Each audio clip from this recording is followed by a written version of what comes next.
Hey guys!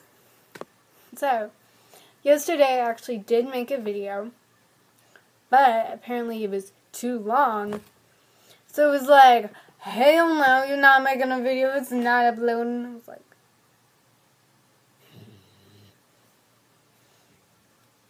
boop.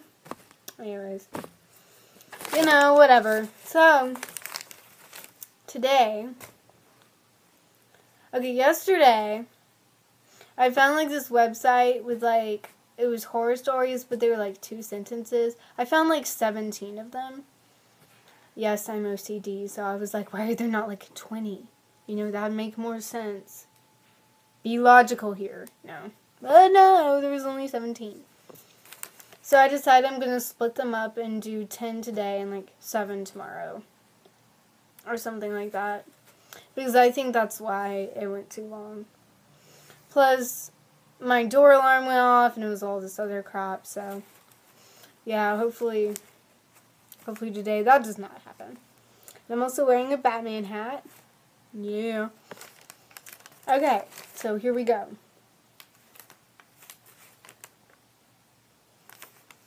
One Reddit user decided to ask the question, what is the best horror story you can come up with in 2 sentences? Some of these creepy stories you're about to read, or hear in our case, are absolutely terrifying. It's crazy how just 2 simple sentences can send chills down your spine. You might want to keep your lights on for these horror stories. Better yet, just don't go to sleep. Yeah. My daughter won't stop crying and screaming in the middle of the night. I visit her grave and ask her to stop, but it doesn't help.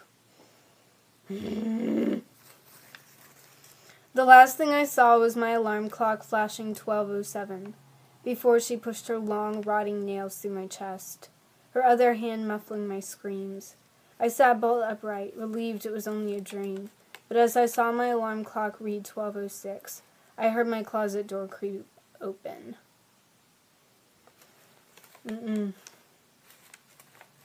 I woke up to hear knocking on glass. At first I thought it was the window, until I heard it come from the mirror again.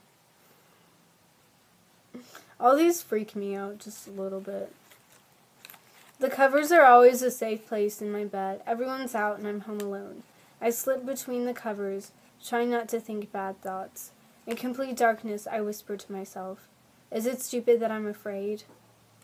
Don't worry, friend, they can't get us in here, it whispers back. After working a hard day, I came home to see my girlfriend cradling our child. I don't know which was more frightening, seeing my dead girlfriend and stillborn child, or knowing someone else broke into my apartment to place them there. That was freaky. Okay. Sorry. I'm really tired today, so. I had a rough day yesterday. Just to be honest. And, yeah, I really don't want to talk about it, but, it is what it is. It's over. I'm so glad it's over. But, yeah, I lost some friends on this one. Don't be scared of the monsters. Just look for them. Look to your left, to your right, under your bed, behind your dresser, in your closet. But never look up. She hates being seen. I love that they automatically call it a she. This is why I love watching Shane Dawson's food videos, because he always calls food her. And he's like, she's looking fat. I'm like, we are not freaking food, dude. But, it's kind of insulting, but it's not. It's quite hilarious. But then again, it's not, whatever.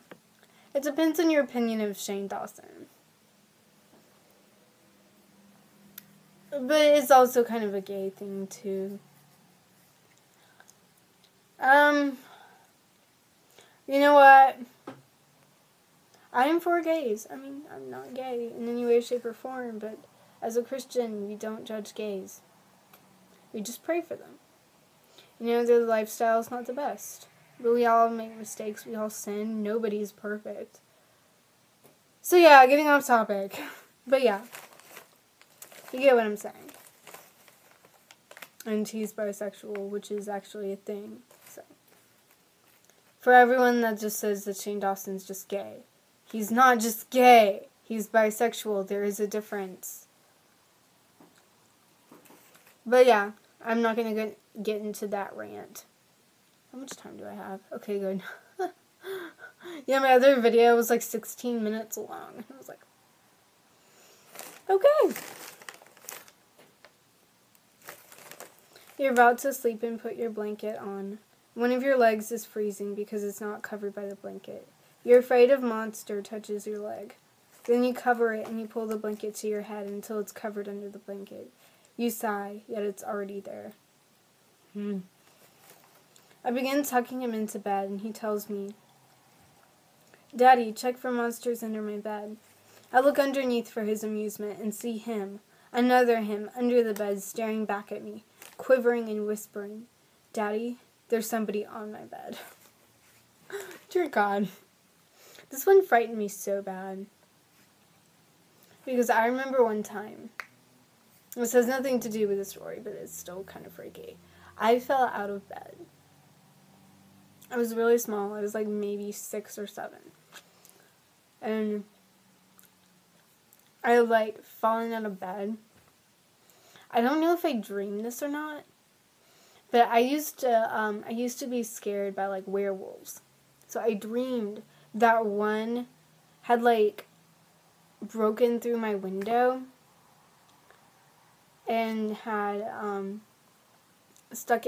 had somehow stuck its head inside my window.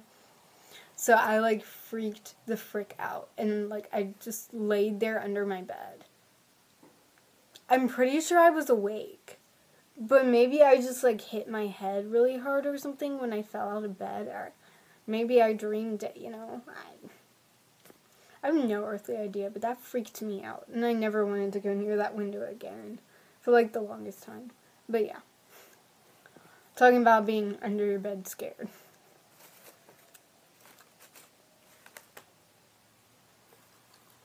A girl heard her mom yell her name downstairs, so she got up and started to head down. As she got to the stairs, her mom pulled her into her room and said, I heard that too. Okay, the first time I read this, I was like in maybe 10th grade. And this is back before like I'd seen any scary movies and I knew it was going to freak me the frick out, but I did anyways because I was stupid. But yeah, I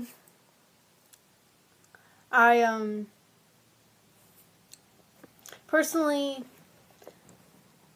I don't find it creepy now, but I did then. I mean, it's creepy to consider that there might be somebody else in your house, you know, that knows your name. But, you know, whatever. Yeah. So it doesn't freak me quite as much as it did earlier. Okay, this one freaked me out. Growing up with cats and dogs, I got used to the sound of scratching at my door while I slept. Now that I live alone, it's much more unsettling. I was just like, really, dude? Really? Gosh. Some people have some messed up minds. But I do have a question of the day, which I don't generally do that. I'm just gonna, you know, do what I do. I have a question. So, I was wondering, what are you guys, leave in the comments what you guys are going to be for Halloween. Me, personally, I'm going to be Batgirl. I love Batgirl, and I have like a legit costume. It's awesome. I'm always Batgirl for Halloween because I have a costume, you know. You might as well be something, you know. Even though I've only been like trick-or-treating once. It was the best thing ever. But yeah. It was great. But anyways. Alright, well, twice. I've been trick-or-treating twice. But the second time I went trick-or-treating, we only went to like a haunted house. Oh man, it was fun. We were only in there for like 5 minutes though, and it was like made by like college students. So it wasn't too creepy. Like they had the regular stuff, like the guy with the chainsaw and the... It was more like a jump scare type place. Which jump scares get me, but it's just, yeah, just making sure I got time. Jump scares get me, but like, not as much as a clown carrying a chainsaw. That's like the creepiest thing ever. I used to not hate clowns, but after I watched It and all these like clown sighting things, I am now officially freaked out by clowns. I mean, I went to the zoo as a child, or not the zoo, what the heck? The circus as a child, and the clowns didn't freak me out, but now they freak me out. Yes. And I also live in like South Carolina, and that's where they were like first sighted, and I'm like, oh dear God. I'm like, if I see a clown, I will fucking pepper spray its eyes out. But yeah, my question of the day is, what are you going to be for Halloween? And I hope I get some good ones, because, whatever it is, it's going to be cool, so. Bye!